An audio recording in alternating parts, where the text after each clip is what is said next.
Hello everybody and welcome back to the final part of our Pong game series. Now in today's episode we'll make our Pong game feel more alive by adding the following things. First we'll add some sound effects to our ball when it hits the wall and someone scores. We'll also add the win condition for players, as in how many points does the player has to score in order to win. And finally we'll also be adding a restart mechanism after one player has won the game. And by the end of this episode you'll have something like this.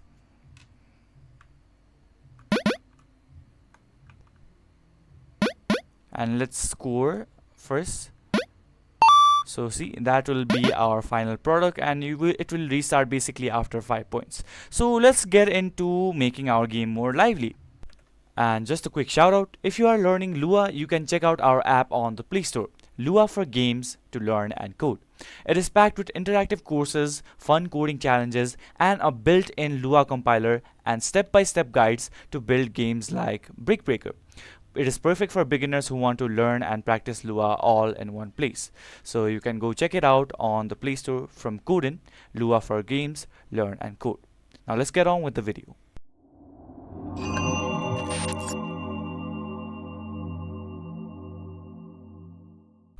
Now first let's make our game more lively by adding our sounds to our game to make our game sound better. Now we'll add some sound effects for collisions and scoring. And inside your Pong folder, your project folder, you can create a folder called assets, and inside that assets folder you can add two sound files. One for our bounce sound for hitting our wall, and next is for our score sound for when a player scores a point. Now shout out to these people right here, Allstorm, and the next is Little Robot Sounds. You can check these sounds out. I have gotten these sounds from freesound.org. These are the sounds basically, and I'll be leaving these links in the description so that you can access these sounds as well. Now let's open our main.lua file and let's get to coding.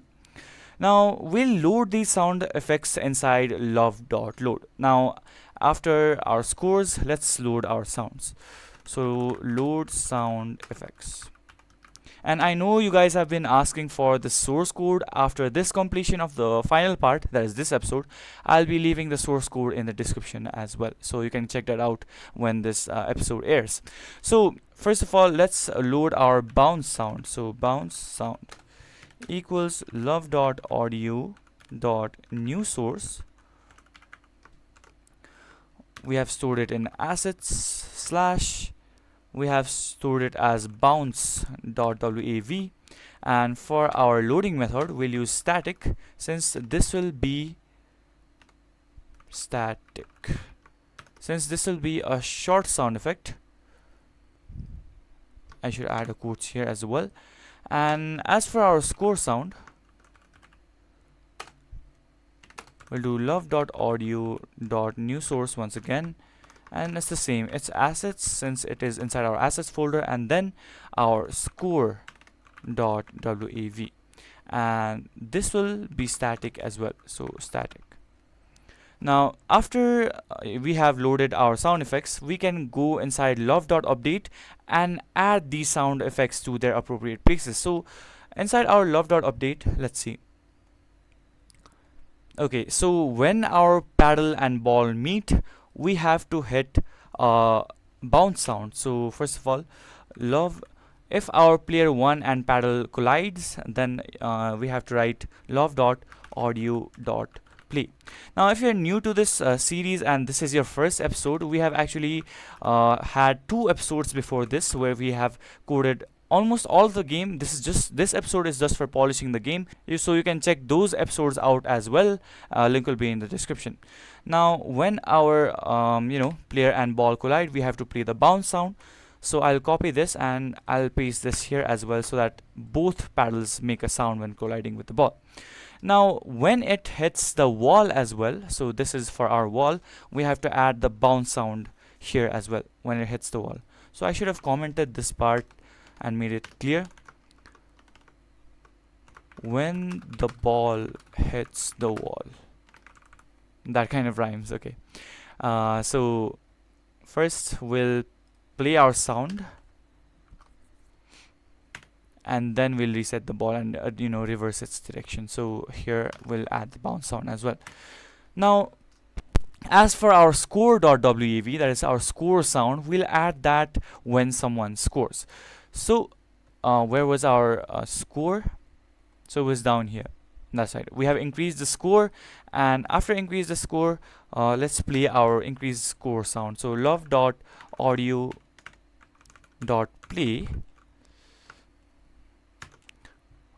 score sound,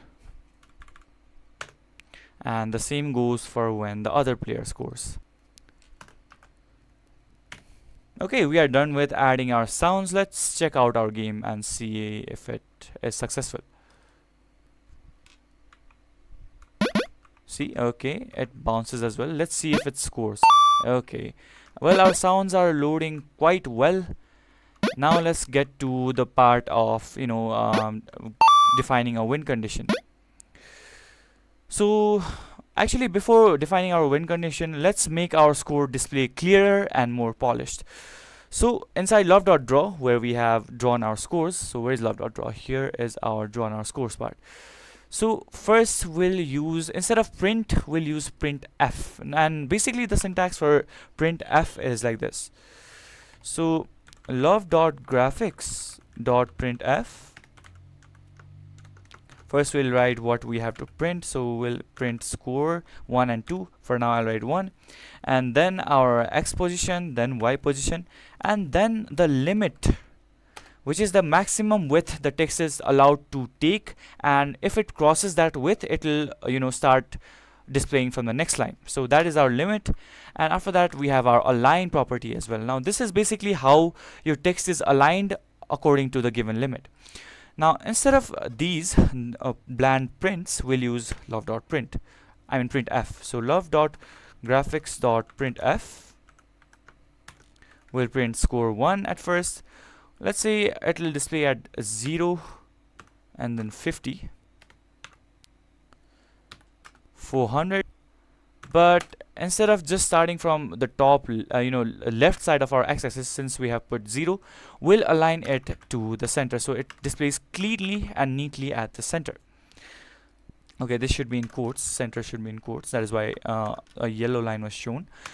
After that, we'll copy this line and just change the position values and our score too.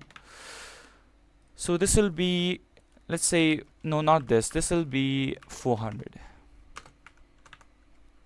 And now our scores will display neatly as well. Now, after that, let's not test our game immediately. We also have to add a winning condition. So for that, we'll have to define some variables at the top of our main.lua file. So even before function love.load, let's define, at the top of main.lua, and this is pretty evident visually as well, but we'll define a winning score. So let's say our player should win, either of the players should win after they have scored 5 points. So first we'll set a variable called game over to false, and if any of our player reaches this winning score value, we'll turn our game over to true, and that will basically be our game over. And for our winner, we'll set it to a default of nil, and inside love.update we'll add a check for if someone has won.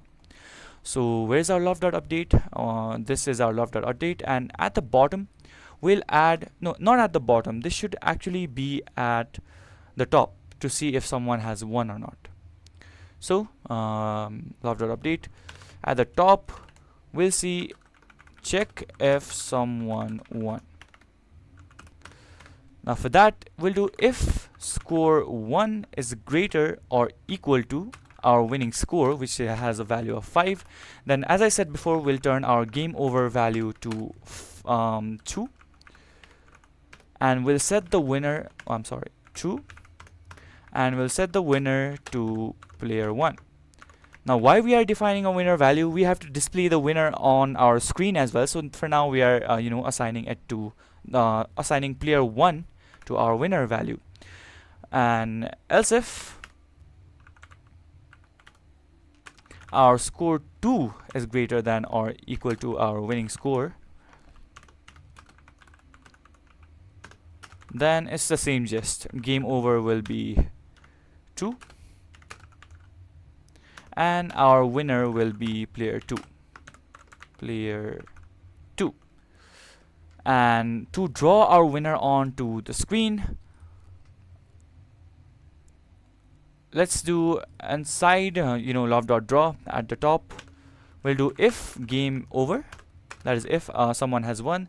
Then we will first set the font. So love.graphics.set font, we'll do love.graphics.new font 36, and after that we will print out love.graphics.printf winner, that is our not capital, that is whoever has won, since we have defined winners for player 1 and player 2 inside love.update. So whoever wins will be printed onto the screen. Where was our love.draw again?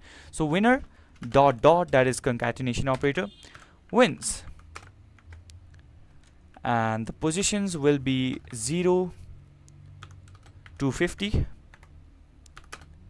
800 will be the maximum width, and then it will also be displayed at the center. And now we also have to indicate the player to press R to restart the game after a player has won. So for that we'll use a smaller font, so we'll use 20, and then love.graphics,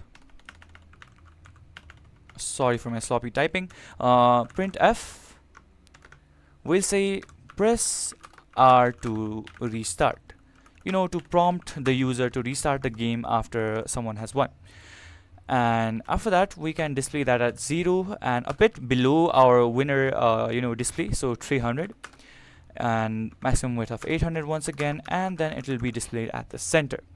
So after that, after someone has won, we have to stop the game. So inside love.draw we'll add a return value. So this will be to stop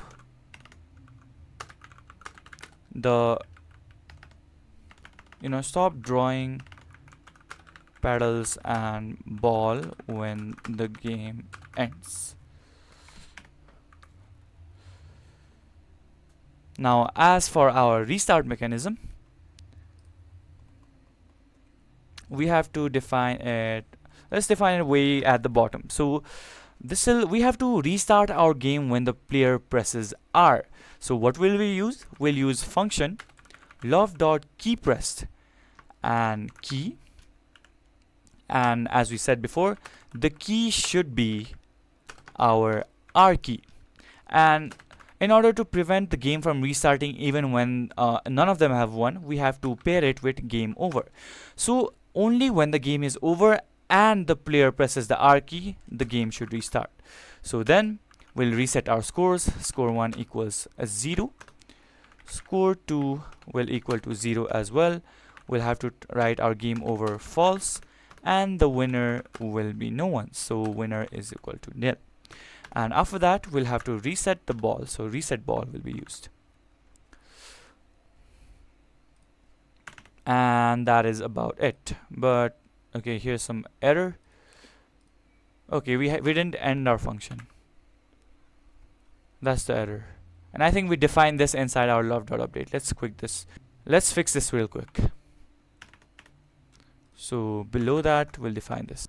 And one quick thing that I realized, in order to completely stop the game, we inside love.update, if someone has won, we have to use return, so that the game stops completely. So return. Now if we execute our code, let's see what happens if we let someone win. So let's let player 1 win deliberately. So you can see that player 1 wins, and press R to restart, and when we press R, the game restarts. So that is how this game works. Now you might have noticed that our paddles go off bounds when we keep pressing W or S, and they can basically go off screen as well. Now in order to prevent this, we have a quick and simple fix. Now at the place where we simply update the position, we can use math.max, and inside math.max we can use 0, comma, player1.y minus speed times tt, and then below we can use mat.min, and this will be 600 minus player 1 dot height, and comma player 1 dot y speed times dt. This will be the same. Now let's test our game for player 1 and see if it is working or not. So you can see that our player 1's is clamped. Position is clamped. It does not go off bounds, whereas player 2 goes off bounds. So what mat.max and mat.min are basically doing is they are clamping the value of our player. So if this value goes below 0, it will automatically make the player y's position value 0, and if this goes beyond our screen height, so all the way down it is 600 position, and if it goes above 600, it will clamp the position of our player to this position right here, that is 600 minus the player 1's height. Now if we apply the same logic down below, we'll be able to see that our player 2's paddle is clamped as well. Okay, I'm done with updating our code here as well. Now let's open our folder and run our game and see if they are clamped. So you can see that both of the players are clamped to our game window. And that was basically it for this video. In this video, we have polished our game and finalized our game by adding some sound effects, applying win conditions, a better score display, and a restart mechanism as well. And what we were not able to do in our previous videos, we have clamped the paddles onto our game window as well. So that was the complete Pong game tutorial. If you like the video, drop a like, subscribe to our channel for more such videos, and we'll see you guys in the next one. Until then, happy coding and bye-bye.